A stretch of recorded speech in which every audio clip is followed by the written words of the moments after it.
and it's heading my way.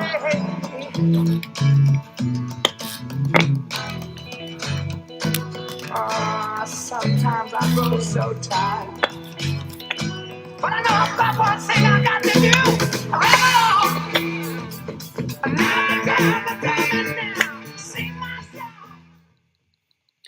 What is going on, everybody, and welcome back to another installment of the Rambling Men Sports Podcast. As you can see, James is back. I told you he would be. What's going on, my man? Oh, dude. Good to see you. Yep. Good to be back. Yep, it is. It's good to have you back. I hate doing the show without you. I hate doing it without a co-host. It's not the same. Guests are fun. I had a few of my friends on, but it's not the same without a co-host. They're not co-hosts. I got you, man. I'm here. Awesome. So, a little heads up for our readers. We are recording this, obviously. We always record it the night before. Man, what is that static? Is that me? Is it me? I think it's on your end, but I'm pretty sure it's my voice. That is annoying.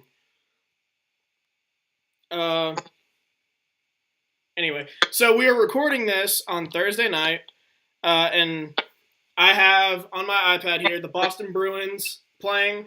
So if you hear me shout randomly for a goal, or you hear me yell shit or something, that's because Toronto just scored a goal and Boston's losing. But that's what's going on here. So anyway, let's get started. First topic, James, I did this specifically for you. Your Philadelphia 76ers have now won 16 straight games with wins over Minnesota, Denver, Cleveland, Milwaukee during that stretch. They finished number 3 in the Eastern Conference. They have that 3 seed now in the playoffs. Ben Simmons averaging 14 points, 9.8 rebounds, 10.4 assists, almost a triple-double, shooting over 50% from the floor during this win streak. What are your thoughts, man? I'm really interested to see what you have to say. Well, first of all, did you see that I'm wearing my my Halloween costume today? I'm being a goat this year. I don't know if everyone... I thought that was Deshaun Jackson. It didn't even register to me that that's Carson Wentz. I thought it was an old Deshaun Jackson, but now that I think about it, that's my goat he was number 10, yeah. But yeah, obviously the win streak's impressive. It's a little less impressive than people think. They beat up on a lot of lesser competition. Yeah, they did.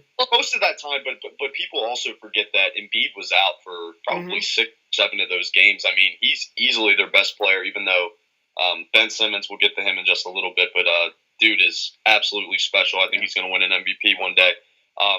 Markelle Fultz did get a triple-double off the bench last night, 25 minutes. If he can give us some solid numbers off the bench as a sixth man. He's not starting? I thought he would be starting. Well, he is coming back from injury, so probably not. And J.J. Redick would probably start over him anyway, and they would split minutes. But, yeah, he's looking decent. He still has a really, really bad shot, but as like an overall offensive player, or just player overall, he's getting a lot of rebounds. He's actually a pretty good passer. I didn't think he was that good of a passer. Once he fixes his shot, which he can because he had a great shot in college, that was like one of the reasons he was going to get drafted. Once that gets fixed, I think in a couple years they can be pretty good. Hopefully he doesn't bust. But there was real concern that he was going to be a huge bust. I saw his numbers like the first few games of the season, and they were not good.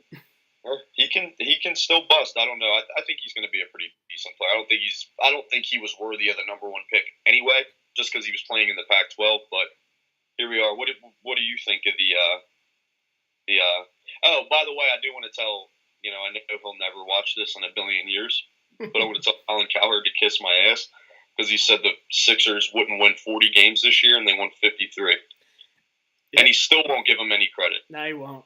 And I think he's got a bet going on with somebody about if they make the Eastern Conference Finals. When they made the bet, he said they had no chance. But now they're on Boston's side of the bracket, who doesn't have Gordon Hayward, doesn't have Kyrie Irving.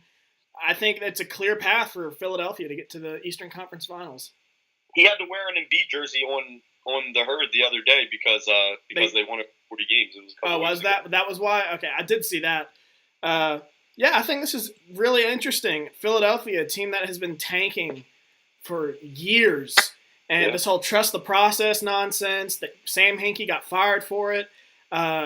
a lot of busted draft picks. I can't tell you some off the top of my head, but then finally, what's that? There's a bunch. Yeah, I know Michael Carter Williams is one of them. Okafor is another. Yeah, Okafor. He's not. Is he even in Philly anymore? We could have had Porzingis. That's right. They could have had Porzingis. Porzingis went 4 in that draft, and we got Okafor 3. Was it Okafor or was it Embiid? I think it was Okafor. I think you're right. It was Okafor. Yeah. No, I know it was. Yeah, you're right. Wow. Just imagine Simmons, Porzingis, Embiid, and Fultz all on one team. That'd be the longest team of all time, and 2 of them can shoot. Yeah. Can shoot. Ben Simmons, though, he looks really good. But this is just a really interesting story, I think, just because they've been so bad for so many years. And then now it's finally starting to come together. Ben Simmons looks like a monster. Joel Embiid, when healthy, is a really good player.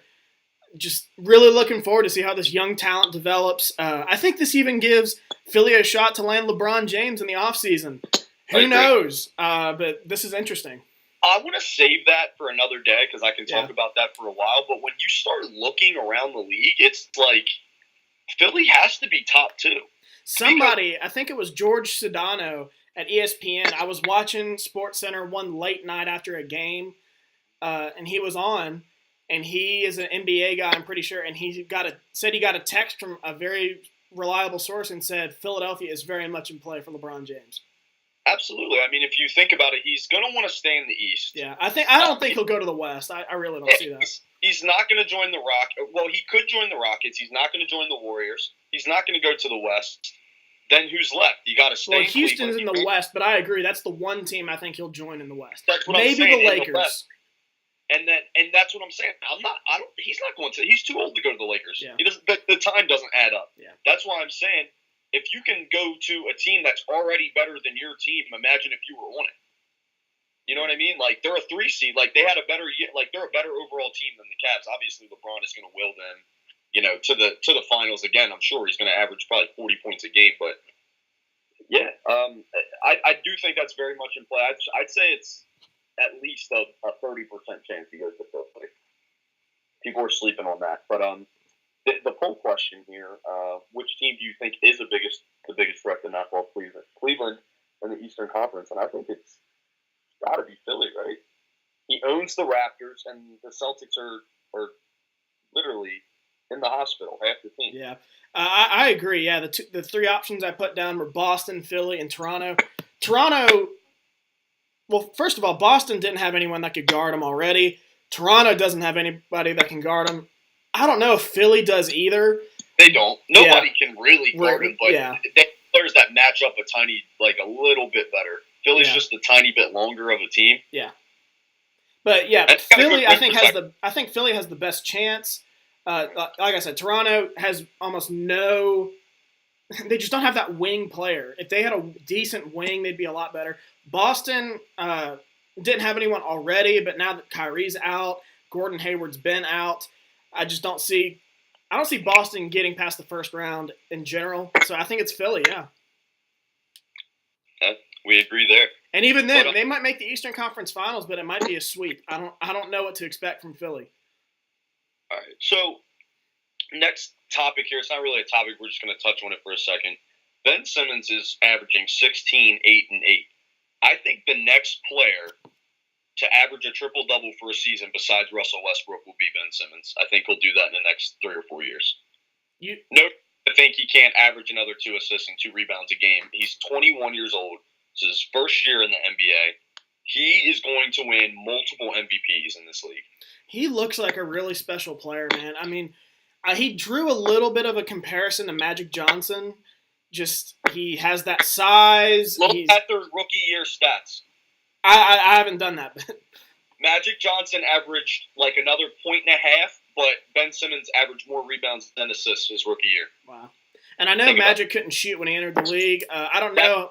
Man, that Ben Simmons can't even shoot. When he develops a shot, because you can develop a decent shot. You're not going to go from a horrible shooter to a good shooter, but it can at least be a threat. Once he develops, you're not going to be able to guard him. What point guard is going to guard Ben Simmons? He's the size of a center. Yeah, that's going to be – he's a huge mismatch. Just really Think fascinating. Think about them playing the Warriors and it's Steph Curry coming out on Ben Simmons. That would be really entertaining. If stand on him, dude. Give him another year or two. I mean, he could cause Steph Curry a lot of problems. Yeah, absolutely. But that brings us to a poll question, and I think it's a no-brainer, honestly. But I've heard a lot of people make the other argument: which player should win Rookie of the Year, Donovan Mitchell or Ben Simmons? Who would you say? I think it's Ben Simmons. He's got the flash. Donovan Mitchell really doesn't. He probably has better numbers, but doesn't. He doesn't? Mitchell doesn't have better numbers. He scores 3 more points a game than him. Well, that's what I meant. He might have better points per game or something. But yeah, assists, rebounds. I know Simmons is better. Sure. Yeah. I think it's Simmons. He's more flashy. More people are paying attention to him. He's going to get the votes. The only argument people have against Ben Simmons is that he's not a rookie. Yeah. I mean, that's the argument Donovan Mitchell's been making, and Ben Simmons said a really good quote, and I thought it made a lot of sense. He said, if that's the only argument he has on me, I guess I'm doing all right then. Yeah, for real. Didn't Joel Embiid win Rookie of the Year doing the same thing, though? No, the only reason he didn't, he only played 30 games that season, but he crushed it all 30 games. He averaged he had the highest points per 48 minutes in the whole league.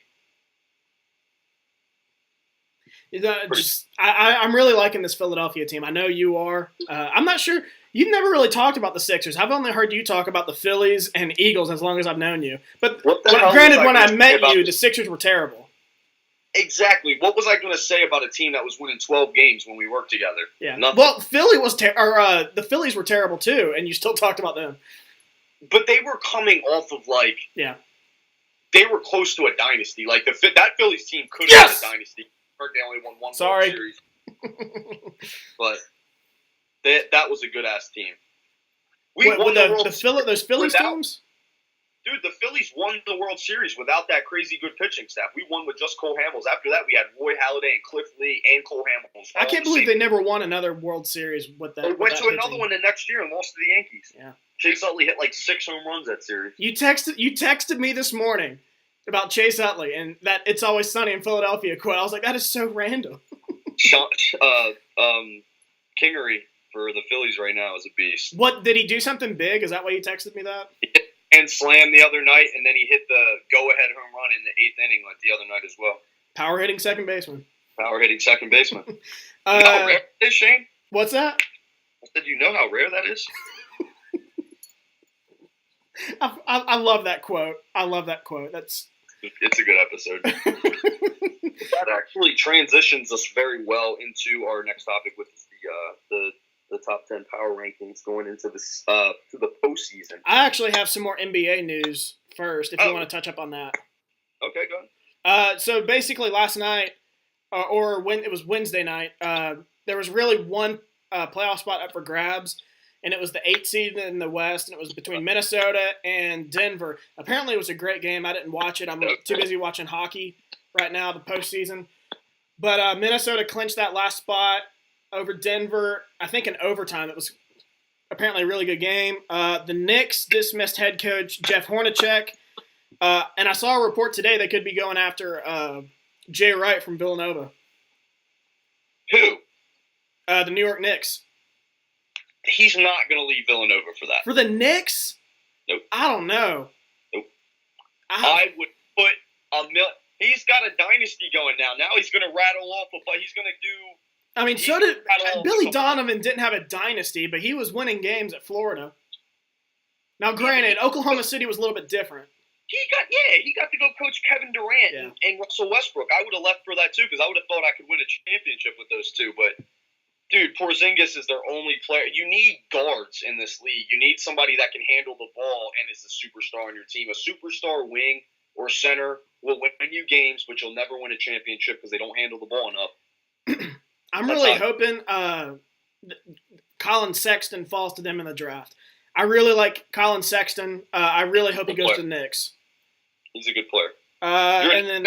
What's that? You're a Knicks fan? No. I'm a Celtics fan. Oh, yeah, dominated. No, I'm just saying the Knicks are just a huge organization. That's the team. It's kind of like, not the Browns, But, like, I'm cheering for the Browns to be better. I'm cheering for the Knicks to be better because it would make the NBA more enjoyable, in my opinion. Agreed. Especially if they build through the draft. I like teams that build through the draft and not through free agency. Tough. Oh, no, it is tough in the NBA, for sure.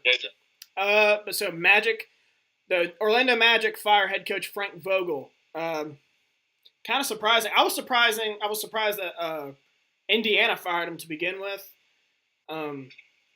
But then look at him now. They've won games without him, so he must not be that great. He's an average coach. Orlando is just, I don't know. There's just some teams in professional sports leagues, dude, that are just like a cycle of shit, and I don't get it. Like, you get high draft picks every year. Like, have a good team. The Browns blow my mind. A 5-year-old girl could go in there and pick the best player at the freaking number 1 or 2 spot every year and have a good team by now. Yeah. How is that possible? Yeah, the Magic are definitely one of those teams. Yes, the Magic. Like, they lucked it, not lucked, but they fell ass backward into Shaq and Dwight Howard.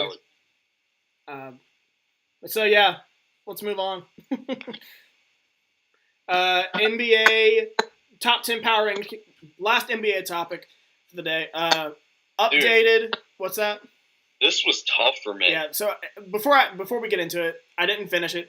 Updated NBA power rankings, top 10 going into the postseason. Go ahead. Dude, this was tough for me. This is actually, I usually do power rankings based on who I think is the best team, but this is just like going into the postseason, how I have my rankings. I do have the Rockets number 1. They've been coasting the past couple weeks. Still winning games. I got Raptors number 2. They just keep winning games. Warriors number 3, just based out of sheer talent. They've been very, very bad lately. Yeah. Because Steph Curry's not there. Steph Curry is their engine. People can, Kevin Durant is a great player, but he's not their engine. He's just not. I do have the Sixers at 4. Surprisingly to myself, I remember we did this. We did this power rankings like a month ago, and I had the Sixers at 1 or at 10. No, yeah. I think that was our first one. You had the Sixers at 10, and I laughed at you. Yeah, and you did. And did you watch last week? I think I did top 10. Oh shoot, I'm sorry. ESPN updated its app, and it's throwing me off. I actually don't have my top 10. I completely forgot to do it, so I'm looking at the standings. But yeah, I had Philly at like 4 or 5. I got the Blazers at 6, the Jazz at 7. Thunder at 8. I had a hard time putting them there, but they just have a lot of talent. I have a feeling that teams will have a little bit tougher of a time beating them in the playoffs, even though they didn't do too well all season. I got the Pacers at 9 and the Pelicans at 10. Honestly, that 6. Did I miss you say the Cavs? Did I not hear that? Cavs were 5. Okay, I thought I missed that. Yeah. I really don't have a problem with any of that. I probably would put Cleveland at 4. Sixers at 5. Yeah, Sixers at 5. About right, honestly. I think Houston at 1 is fair. That's been the best and consistent team the last few weeks. I would put Golden State at number 2. Just there's still Kevin Durant, Klay Thompson. Although Steph Curry, like you said, is the motor, and if he can't go, we're gonna do a NBA postseason predictions later. But if he can't go, I'm not sure that team comes out of the West. Listen to this stat. When the Warriors play with Steph Curry and without Kevin Durant, they're 20-0. When they play with 20-0, didn't lose one game without Curry Kevin and Durant in the lineup. With Curry without Durant. Without Durant. And then with Durant without Curry, they're like 7-11. Wow. Yeah, isn't that's how you know that's Steph Curry's team. Yeah. It's not Kevin. Oh yeah, I agree. Number 3, I'll put Toronto up there. Just that team keeps winning. I know. Yeah, really surprising. 4, I'm going to go Cleveland. They actually ended the year very well. I fully expect LeBron James to come out of the East again into the Eastern Conference Finals. I'm not falling for that trick. I've done it before where they are lackluster in the regular season. I pick another team to make it, and then he makes me look like a fool. I'm not doing it anymore. Nope. Hang on. What am I on? Number 4, number 5, I'll go Sixers. Number 6, probably Portland. Blazers, that's what I had too. Yeah, I don't know much about Portland, but they've won. Dude. 49 games isn't that impressive, but Damian Lillard is like my second favorite player in the NBA, dude. He is a baller. He's underrated for sure. He's very underrated. Yeah. Number 7. Hold on, my bad. But point guard is just loaded in the NBA. Like, that is every freaking point guard for every team is good. But my bad, good. 7, I'll probably go. What did you have? 7, I had the Jazz because they keep. Okay, yeah, I'll go with the Jazz. They're a 3 seed in the West, dude. That's impressive. No, I think Portland's the 3 seed. No, dude, the Jazz are. Portland has 49 wins. Jazz have 48. I think they're like the 4 or 5 seed. Oh, I'm tripping. Okay, never mind. You're right. But yeah, I'll go with the Jazz. Donovan Mitchell. That team always finds a way to like sneak into the postseason. They are very well run. They have to have a good coach. They're a very well run organization. Yeah.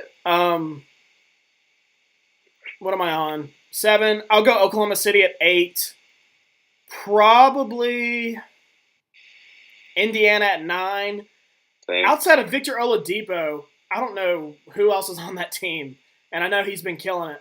And at number 10, I'll go New Orleans. They got probably a top 5 or 8. Yes, Bruins scored. 3-1. All right, so number 10, I'll go New Orleans. They probably have a top 5 or 8 player on their roster. Anthony Davis, would you agree? Yeah. Okay. Absolutely. Yeah, I'd go with that. That's my top 10.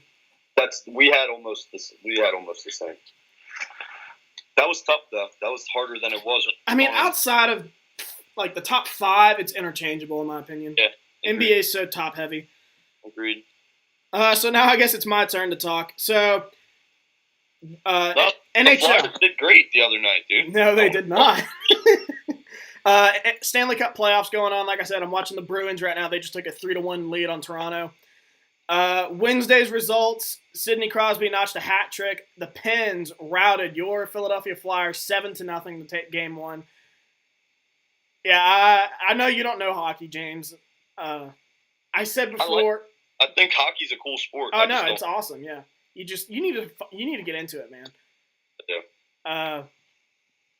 But yeah, I said before the postseason started, the Flyers just did not match up well with Pittsburgh. When you face Pittsburgh, you got to have a proven goalie, and the Flyers don't. Jets used third period goal to win 3-2 and take game 1 over the Wild. Not surprising, the Jets are loaded. Winnipeg Jets, not the New York Jets. Vegas gets its first playoff win in franchise history after 1-0 win over the Kings. That's cool. That is impressive. I picked the Kings to win that series, but I'm not totally surprised Vegas took game 1. Game 2 will be interesting, though, without Doughty for the Kings. We'll see how that goes. But so NFL, James, you want to take that over? Or You know I love talking about football. I know. You've been missing it, I know. We need to just turn this into a football show, man. I could sit here and talk for hours. But just some off-season news. Richie Incognito announced his retirement after 12 seasons. So listen to this. Buffalo has now lost their left tackle, Cordy Glenn, Eric Wood, and Richie Incognito in one offseason. I know Buffalo just got to the postseason for the first time in, 18 years or something last year, 19 years or something? I think it was longer than that, but yeah. It was the longest drought in the league. I'm sorry you just dropped back down into a number 5 pick next year. You might be the first team picking next year because you're going to have the freaking worst offensive line in the NFL. Yeah. You just lost all your good players. Poor Shady. Yeah. Poor Shady. They lost. They had, what would you say, a top 5 or 8 offensive line in the NFL? Yeah, they had a nice offensive line, and that was one of the few reasons. Because think about it, they had pretty bad quarterback play, and they made the playoffs last year.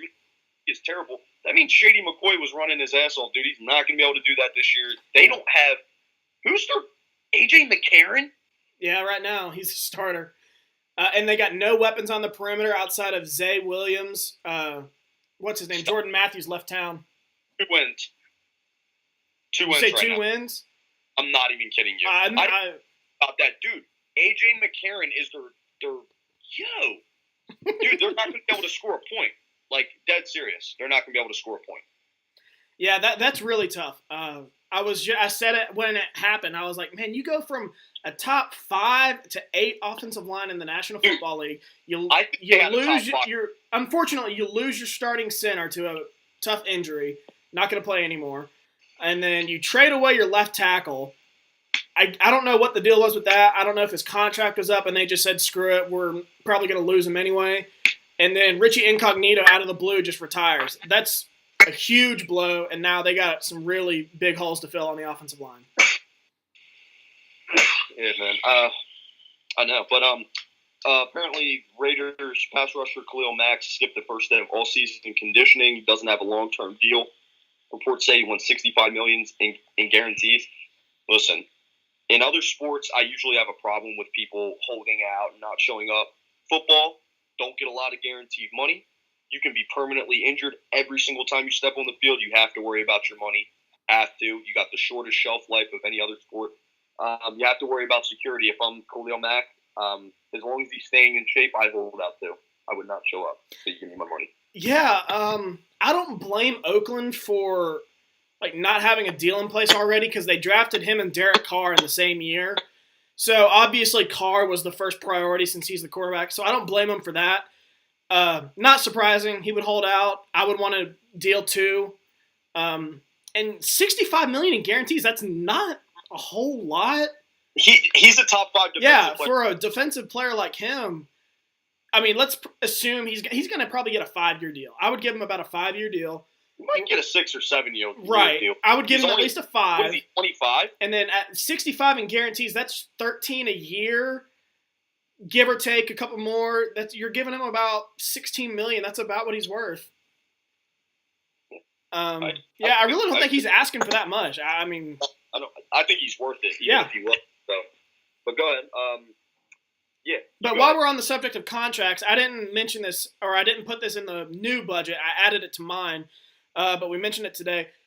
Browns and wide receiver Jarvis Landry close to a 5-year, $75 million contract extension.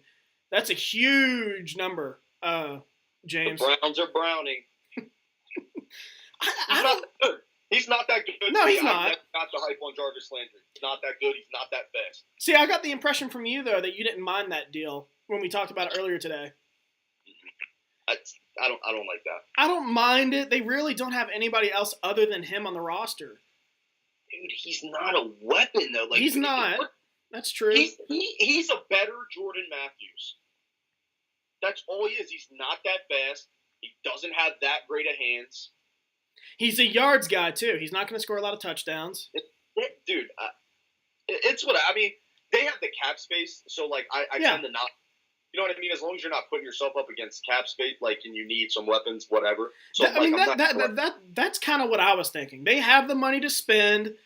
Plus, you know what? Make them happy. Cleveland probably has to pay a premium just to get people to stay there. You got to pay them a little more money to get them to stay there. And let's pretend that they draft their guy at quarterback this offseason. I know that's asking a lot from Cleveland. But let's pretend they do. They get a Sam Darnold, and he turns out to be really good, and they got 4 or 5 years where they don't have to pay him that much. It's not going to hurt them that much. Yeah, they're not tied up in quarterback money. No, definitely not right now. And then also, while I have the floor, 49ers linebacker Reuben Foster charged with 3 felonies, including domestic violence in connection with his February arrest. What an idiot. This is what I want to say. Shane, remember when we were at the draft in Philly? Yeah. And every freaking person there, including me, wanted us to draft Reuben Foster. Yeah, I did. I remember that. Oh, my God. And we didn't, and I'm so glad because Derek Barnett is a model citizen, and he's going to be damn good. I remember that vividly because you were the only, and I don't mean to trash Philadelphia fans. You were the only Philadelphia fan there with a brain. No, I know. And so we were all in this mosh pit of Philadelphia fans, and the pit comes in. It's Derek Barnett. The entire Philly fan base boos because they wanted Reuben Foster. And I turned to you to see your reaction, and you were kind of like, I don't mind it. No, it wasn't a bad. It's never bad to take the defensive lineman. Yeah, I agree. It's not. But yeah, Philly. I shouldn't say lucked out, but I think they got their guy. Mm-hmm. Good. So I got food in my mouth. Maybe you should talk. No problem. But going back to the subject of training, not training camp, off-season conditioning. Giants wide receiver Odell Beckham Jr. reports the first day of off-season conditioning. Adam Schefter saying now that teams don't think OBJ will be dealt before or during the draft. He's an idiot. Why is he an idiot? Same reason I just said for Khalil Mack, you don't show up until you get your money. It's football, dude. I'm telling you right now, if it's baseball, show up and do your fucking push-ups and throw the ball and do your little stretches. In football, even when you're doing just off-season conditioning and you're doing footwork, you can tear your ACL doing that. Yeah. Then you're going to get a dime. You're not going to get a dime. They won't pay him after that. Odell Beckham shows up to everything. I didn't realize this, but I listened to the Chris Sims and Adam Lefkoe podcast like on my way to work in the morning. Apparently, Odell Beckham has never missed a practice or like a conditioning thing or anything. He shows up to all of them. In all seriousness, he doesn't sound.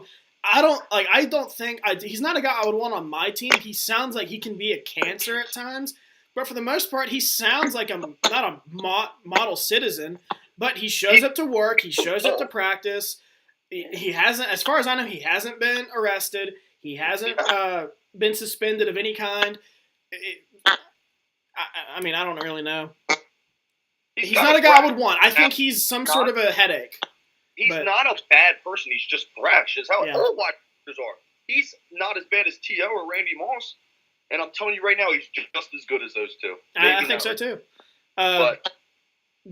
Does it surprise you? That's our poll question. Are you surprised he showed up? Kind of both. Like I said, yes, because he's an idiot, because he should get his money. But two, no, because like I just said, he shows up to everything. He's never missed any of those, so why wouldn't he be there? Well, I saw a report saying he wasn't going to show up until he got a new contract. Shouldn't. He shouldn't. He always shows up. Well, he wants $20 million. Yeah, no. I wouldn't pay him that. I would say, Odell, I love you, brother. If you think you can get that somewhere else, go let some other dumbass team pay it to you, and they don't win a Super Bowl. Yeah, that's what I'd say. I'd be like, dude, I can give you Des Bryant money. I'll give you $16 million a year because I think you deserve it, and that's all I can do. Maybe 17. Yeah. I wouldn't pay more than about $12 million, depending on who your quarterback is, the way your franchise is set up. I wouldn't pay more than about $12 million for a wide receiver. You got to give Odell Beckham more than $12 million a year. I know $17 million is stupidly steep, but the Cowboys gave Des Bryant $16 million a year back when the salary cap was like $15 million less. Yeah. You're going to tell me he's not worth $17 million now when they damn near increased the salary cap that much since then?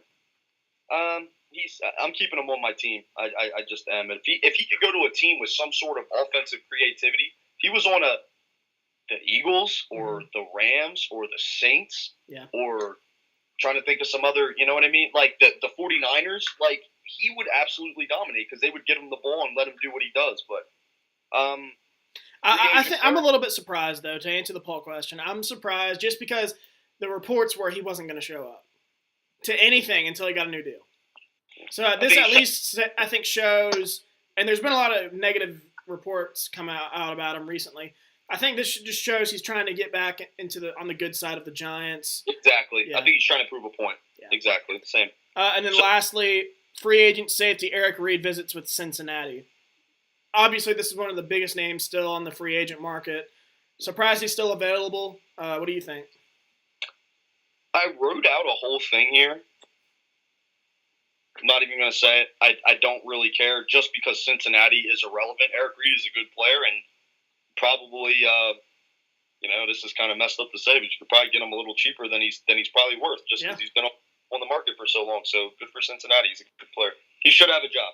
He should. You're right. And then this is something that I added just for you because you've been talking my ear off about it, but Bleacher Report had an I don't think it was an article. It was a tweet, I believe, saying the New England Patriots are the team most interested in Louisville quarterback or former Louisville quarterback Lamar Jackson. You've been talking my ear off about how there's going to be 5 quarterbacks taken in the first round. You've said to me dozens of times Lamar Jackson's going in the first round. Promise you. You promised me. If anything, someone will trade for Philly's 32 pick and take him. I bet you.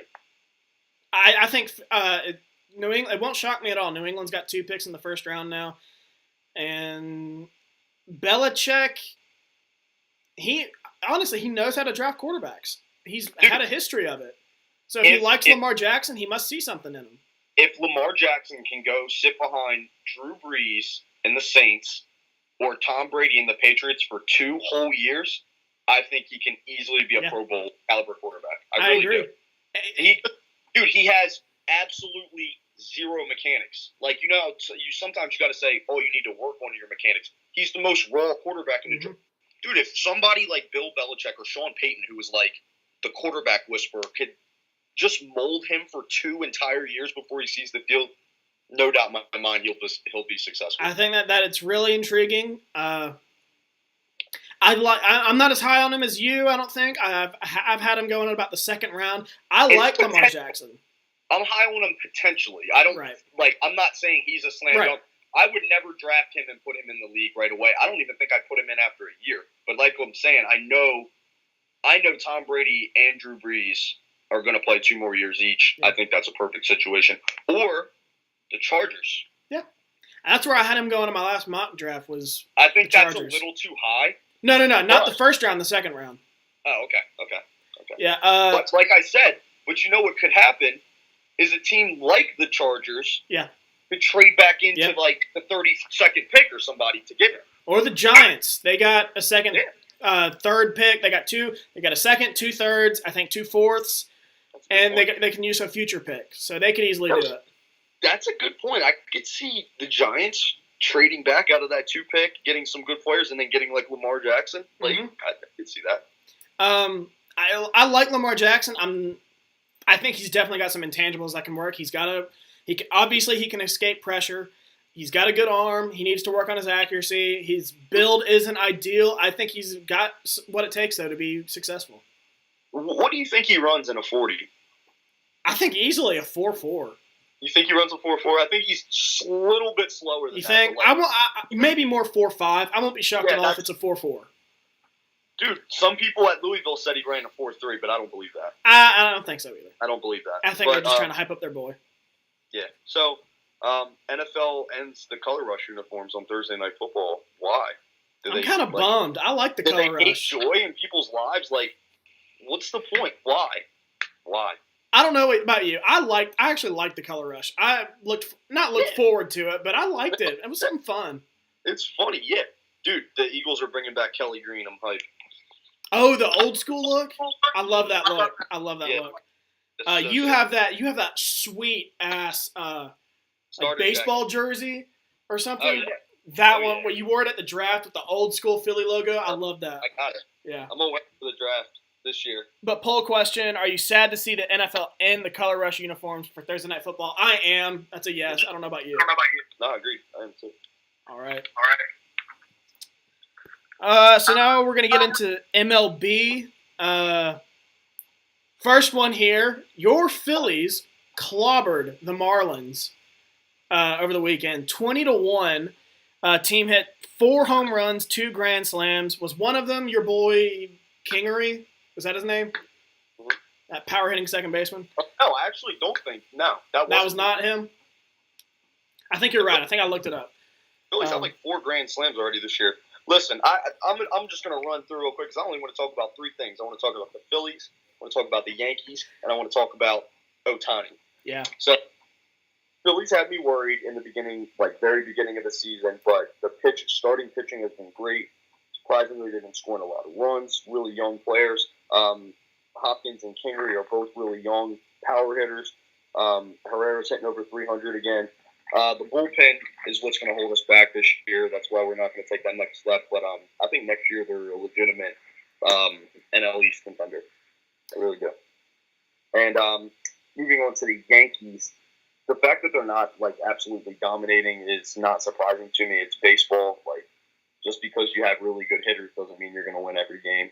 That's just not how baseball works. I love one thing I want to say. I love how the Yankees, when they got Giancarlo Stanton that first game of the year, he hit 2 bombs. They thought they were the best team to take the diamond. They were like, we're going to win 150 games this year. And then they go to New York. He goes 0 for 5 with 5 Ks. They went to Boston. I think he went 0 for 5 again. Something 5 like Ks that. Twice in a row. Was it? if their recipe for success is you guys need to score 6 or 7 runs a night, they're not going to win. They're not. As many games as people thought I feel like that's another thing about Giancarlo. They expected him to be like this. I think they expected him to be this 350 hitter. That's not him. He's a 260, 270 guy. Yeah.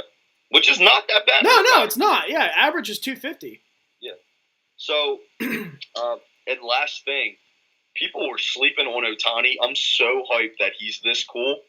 I'm going to tell you why. He might single-handedly make baseball watchable again for normal people. Yeah, the way he plays. You know my beef with baseball. It was my first love. I love the fucking sport. Baseball purists, I guess, want it to remain boring for the rest of time. Dude, he could legitimately challenge for MVP because there is nothing in the MLB more valuable than an ace who can support his own calls at the plate.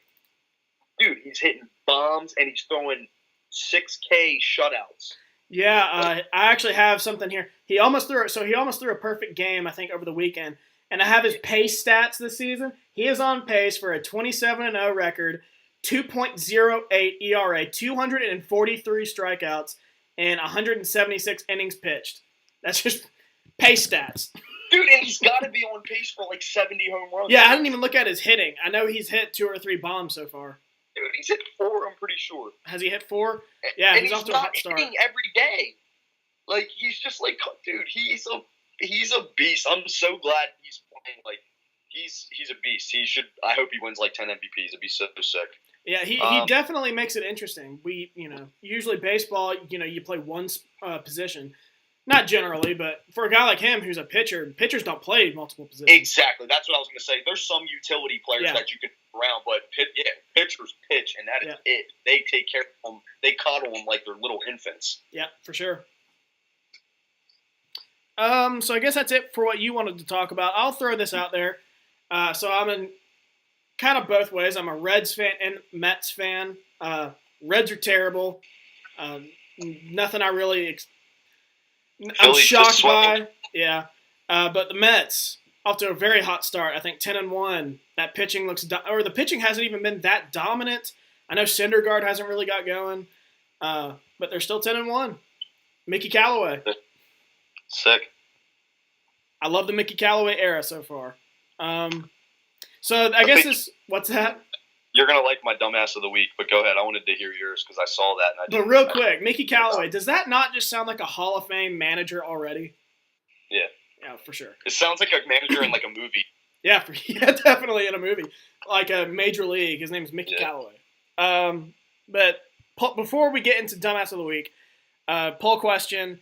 Which MLB team that is off to a sluggish start to the regular season is the most surprising?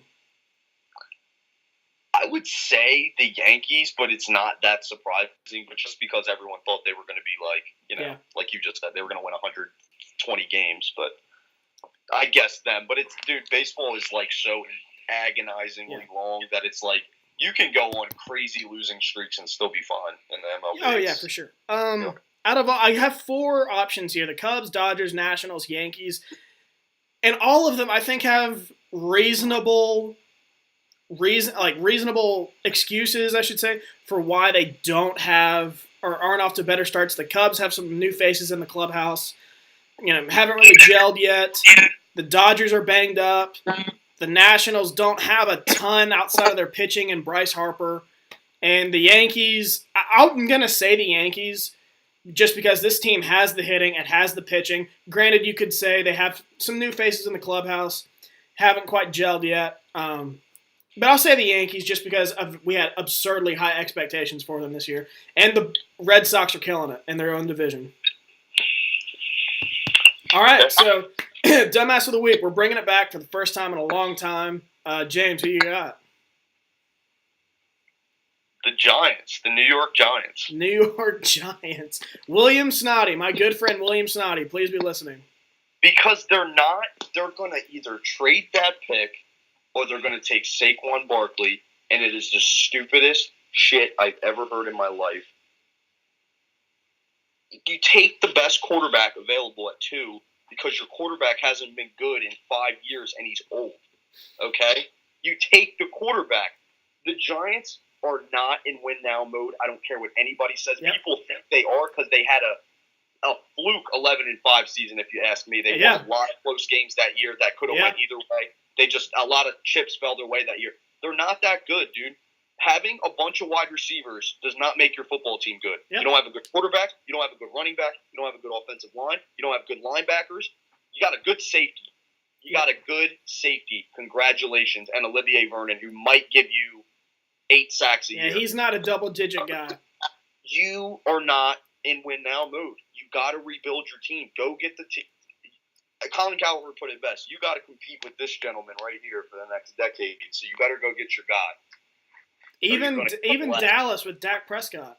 Exactly. Another person. I'd say even Alex Smith is going to be in Washington for probably 5 years.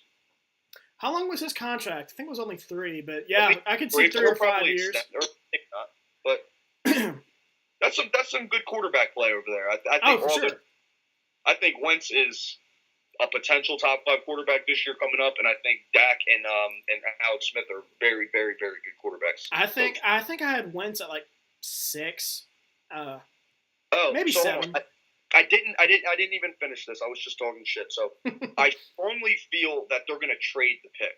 I don't think they're going to. I really think they're off the Saquon thing. I don't think they're going to take Bradley Chubb. I think they're trying like hell to get Buffalo to get that pick. But Eli Manning is not going to win you a Super Bowl at this point in his career. I'm sorry. Unless he gets insanely hot, like he did before. You're one of the few teams that have ever picked at the number 2 pick that isn't in complete shambles. Yep. You had a washed season. You guys are probably, a 7-9 to 9-7 team right now. But dude, you take Saquon in 2019. You have a 39-year-old Eli Manning and Odell Beckham taking up $18 million in your cap space. You're not going to win a Super Bowl. I'm just going to let you know. It will be a whole lot more than $18 million in their cap space. I think that'll be each. I think you meant each. Yeah. Yeah. Exactly. No, I meant Odell Beckham himself is going to be eating up $8 million in cap space. I was going to say, I think Eli Manning's easily another 16, 18 million. Go get Sam Darnold or Josh Rosen. If they're there, they're both perfect for you. Sam Darnold talent-wise and Josh Rosen personality-wise would he be perfect there? Yeah. Perfect. Yeah, I've really gone back and forth. I think I said it last week. I've gone back and forth. I went from January to being the Giants are going to take a quarterback at that pick. And then after the combine, I was kind of like, they might go Saquon Barkley. I don't really know. And then reports started coming out. They liked Sam Darnold. They traded away some players. And I was like, okay, this team's starting to rebuild. And now I'm back on I think they're going to go Saquon Barkley again. I don't know. That's the biggest wild card of the draft so far. I'm excited. Yeah, so am I.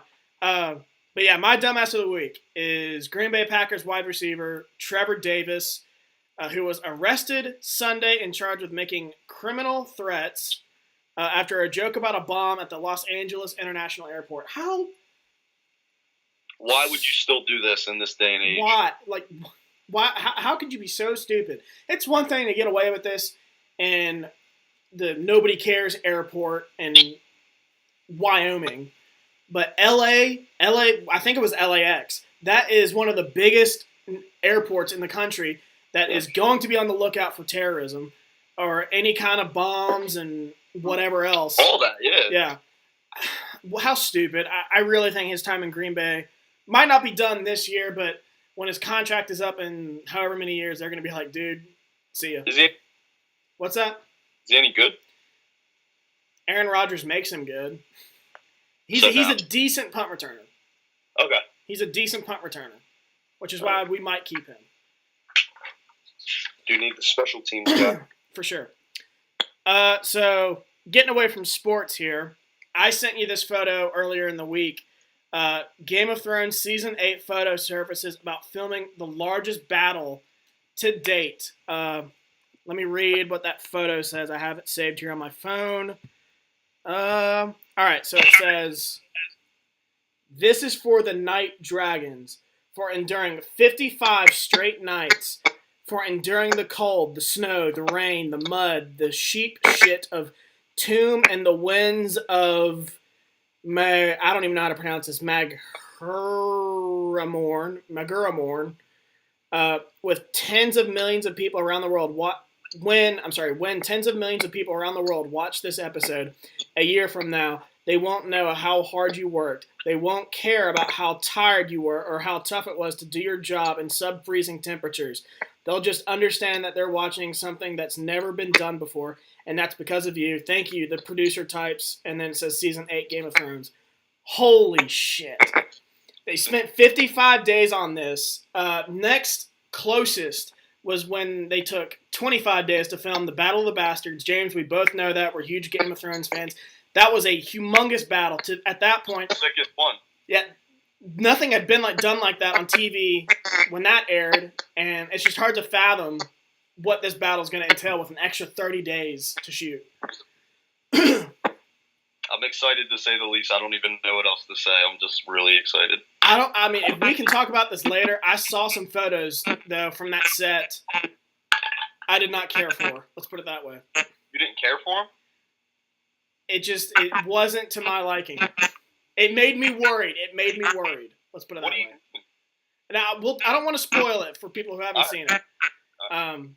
So I guess that's kind of it. Obviously we love Game of Thrones. It sucks we're gonna wait another year. Yeah, that's actually terrible. Yeah, that is really annoying. Reminder: Westworld returns in 10 days. I don't know if you're a fan of that. I watched it a couple times. It's okay. I don't like shows that except Game of Thrones. I don't like shows that take a fucking year to put out another season. It's really Game of Thrones hasn't done that. One time. Obviously, this one time.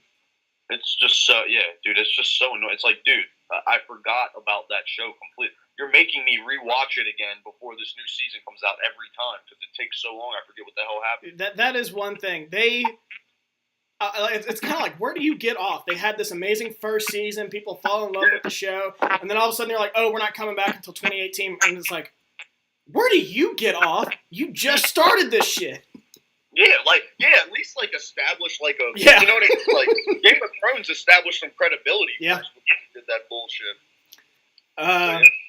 So before final thoughts, recapping last week's poll questions. Number one was, and I'm surprised by this answer. Was Villanova's championship run the most dominating performance in college basketball or college basketball history? 60% said no. I thought it was. I thought it was too. They won every game by a minimum of 12 points. Yeah. After watching WVU play them, after watching them dominate Kansas and Michigan, I was like, man, WVU kept it pretty close. Yeah. Number two, how deep in the postseason do you think the Boston Celtics can go without Kyrie Irving? Boston scored again, 4-1. 71% said second round. I was not one of those people. I said first round. 29% said first round. 0% said Eastern Conference Finals or NBA Finals.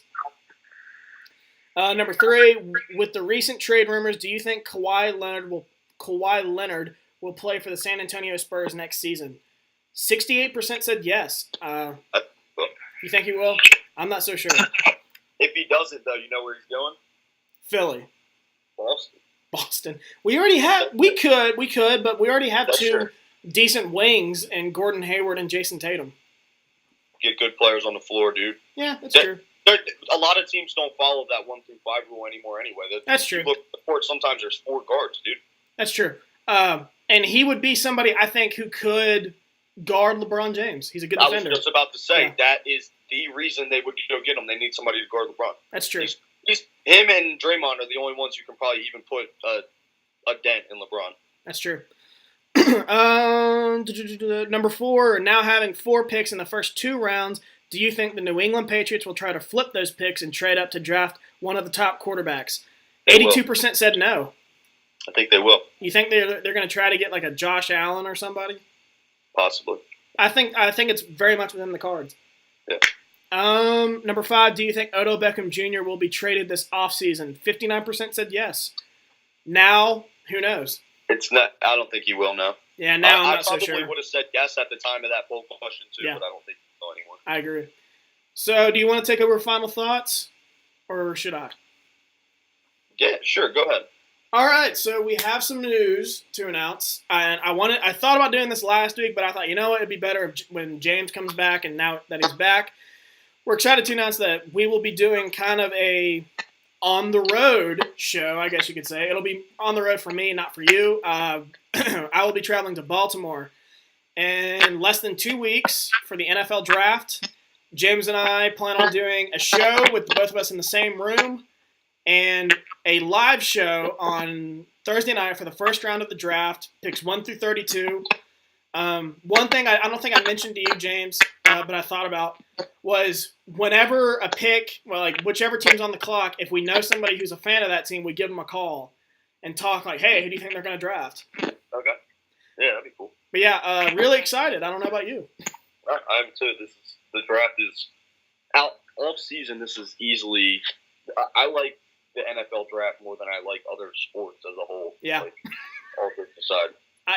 I love the NFL draft. That's really, I think, what started our friendship was just talking about the draft, like January, February at Chick-fil-A. I remember one time, I think all we talked about was just girls, the NFL draft, and Game of Thrones right around the corner. That's still all I talk about. That's serious. But yeah, really looking forward to it. I like we've mentioned, I went to not Baltimore, but I did go to Baltimore, and then James and I drove up to Philly for the NFL draft last year. That was a hell of an experience. Dude, had a great time. And I got to go to the NFL draft in Philly. I went to a bunch of games during the season. They won the Super Bowl, and then I got to go to the parade that year. I went full circle in Philly. Yeah, you did. Amazing. That was, looking back now, that's so much fun. Experience. How many fans? Probably none. It's never happened because they just started moving the draft around. How many teams that hosted the draft won the Super Bowl? Whichever team was in New York, the Giants. They've done it recently. Yep. But yeah, that was a fun experience. I know, obviously, we love the draft. Really looking forward to the live show. We might even do it Friday. We've talked about this. Friday night for the second and third rounds. Who knows if we'll be up for 3 rounds or 3 hours or so on Thursday night and then turn around and do 5 to 6 hours on Friday. Who knows? But really looking forward to it. Amen. Good to see you. Yep, good to see you. That'll do it for us tonight or today. We'll be back next week. We'll be back with a short later in the week, which I think James and I are about to film right now. I got my buddy on hold. So keep tuning in.